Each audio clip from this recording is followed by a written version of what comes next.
Ok, je vous ai abandonné. J'ai laissé le café en friche pendant des mois. Les fenêtres n'ont même pas été ouvertes. Quelle honte. Aujourd'hui, je réouvre tout doucement.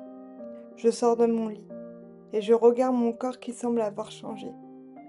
Je regarde le chemin parcouru ces derniers mois et je me dis, tu l'as fait. Tu es à nouveau debout, sans mauvais jeu de mots. J'ai hâte de vous raconter cette immense traversée vers un nouveau cycle.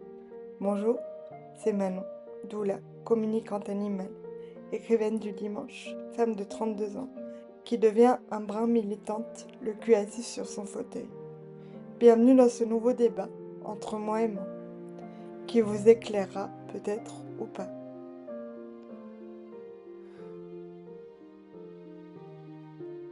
Consentement, un mot que l'on entend beaucoup en ce moment.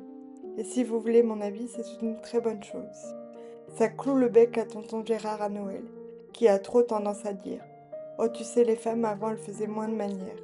Aujourd'hui, on ne peut plus rien vous dire. » Ta gueule Gérard, étouffe-toi avec ton saucisson Gérard. Mais dans cet épisode, j'avais envie de donner ma voix aux enfants. Ceux à qui parfois, on a oublié de demander. Ceux qui ont entendu les médecins parler d'eux comme s'ils n'étaient pas là. L'autre jour, une femme que je respecte beaucoup m'a dit « Tu sais, c'est plus comme à ton époque. On demande le consentement aux petits. » Les larmes me sont montées, et ça a guéri la petite en moi. Enfin, des morceaux d'elle. Cette partie qui a assisté à tout un tas d'actes sur son corps, sans même qu'on la prévienne, sans même qu'on lui demande son avis. Ça fait quel genre d'adulte, ça? Un adulte qui n'a même pas conscience que son corps est le sien. Un adulte qui dit oui bien trop facilement. Allez-y, faites. C'est pas grave. Un adulte qui a subi des violences en silence.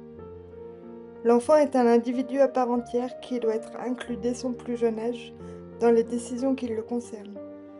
Un enfant devrait entendre « Non, mon amour, tu n'es pas obligé de faire la bise à Gérard. Tu peux juste lui dire bonjour. Est-ce que tu as compris ce qu'a dit le médecin? Est-ce que tu as mal? Tu as le droit de dire que tu as mal. C'est ton corps, c'est toi qui sais. » Qu'est-ce que ça change?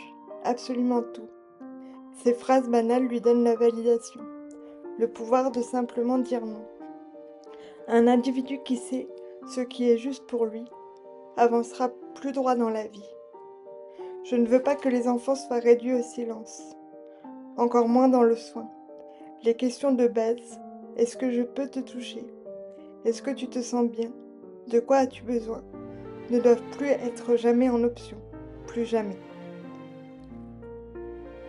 Un adulte qui sait, c'est un enfant qu'on a écouté. Commençons à la racine. Quelques conseils lecture avant de vous quitter. Mon corps m'appartient, Isabelle Filiosa. C'est mon corps, de Maëlan. Les blessures invisibles, Baptiste Beaulieu. J'ai le droit de dire non, Thomas Patte. Il était très court cet épisode, mais comme je vous l'ai dit, je reviens tout doucement. Vraiment tout doucement. Et j'ai hâte de vous partager toutes mes prises de conscience. J'espère vous retrouver bientôt. Prenez soin de vous, Manon.